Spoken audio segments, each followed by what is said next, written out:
Halo, ini Mauren. Sekarang saya ingin membicarakan tentang estetika. Apa itu estetika? Atau apa itu pengertian estetika? Estetika atau estetis atau estetikos merupakan penyelidikan tentang keindahan yang berkaitan tentang seni, atau mungkin bisa disingkat dengan ilmu yang mempelajari tentang keindahan seni, yang menjadi objek dan metodenya selalu berhubungan erat dengan cara memberikan definisi dan penilaian tentang suatu keindahan. Di periode Yunani kuno, estetika dibagi dalam sebuah kosmosentrisme yang menjadi titik acuan refleksinya adalah alam.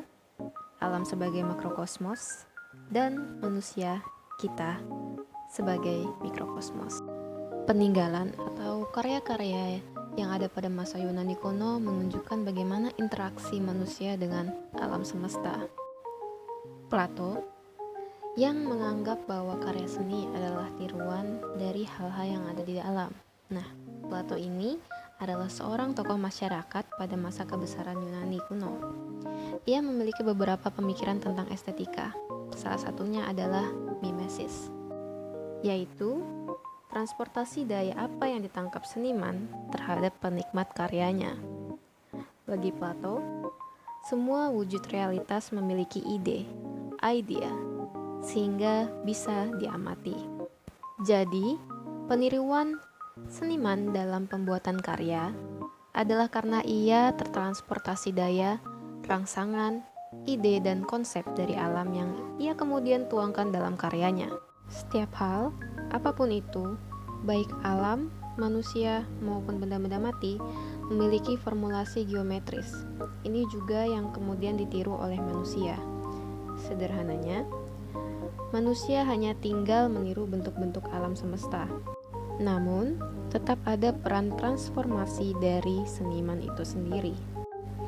Teori keindahan menurut Plato yaitu indah adalah terciptanya suatu keselarasan yang mengatasi sistem produksi atau penampilannya.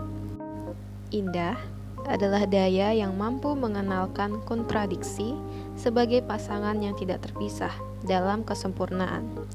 Jadi, indah adalah juga daya atau kemampuan mengenalkan perbedaan-perbedaan sebagai pasangan-pasangan yang harmonis. Kemudian, masuk pada abad pertengahan.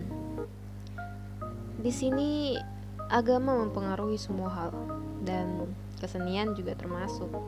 Ditambah dengan adanya larangan mengekspos tubuh manusia, bahkan hewan. Estetika di sini merupakan cabang teologi. Keindahan bukan nilai independen, melainkan percikan kesempurnaan ilahi.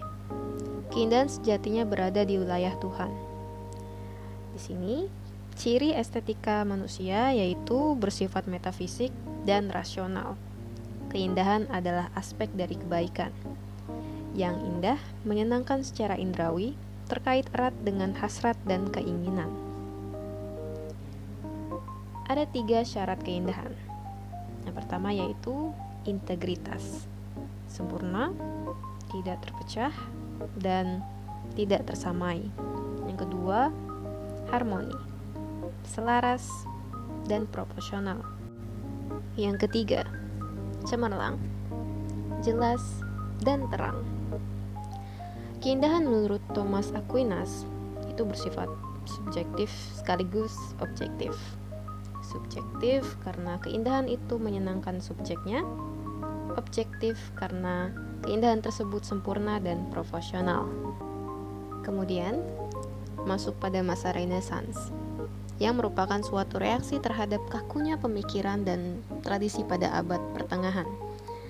Ada beberapa kemajuan dalam praktek dan teknik seni visual yang menjadi lebih ke arah naturalisme yang lebih luas dan besar, dan terdapat hubungan erat antara sains empiris dan studi seni.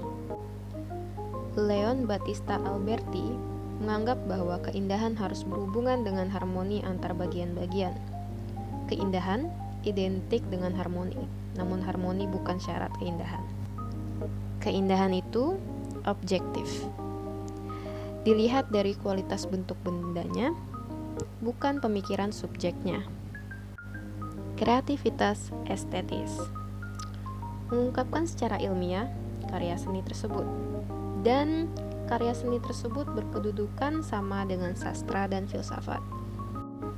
Inspirasi kreativitas harus dari alam, yang kemudian akan membentuk style ketika sudah memahami alam. Akan lebih mudah bagi seniman untuk menuangkan imajinasinya dalam bentuk karya ketika seniman tersebut sudah memahami alam. Kemudian, mempelajari alam secara sistematis, yang membantu seniman menemukan perspektif yang benar. Segitu saja video saya, semoga bermanfaat dan terima kasih.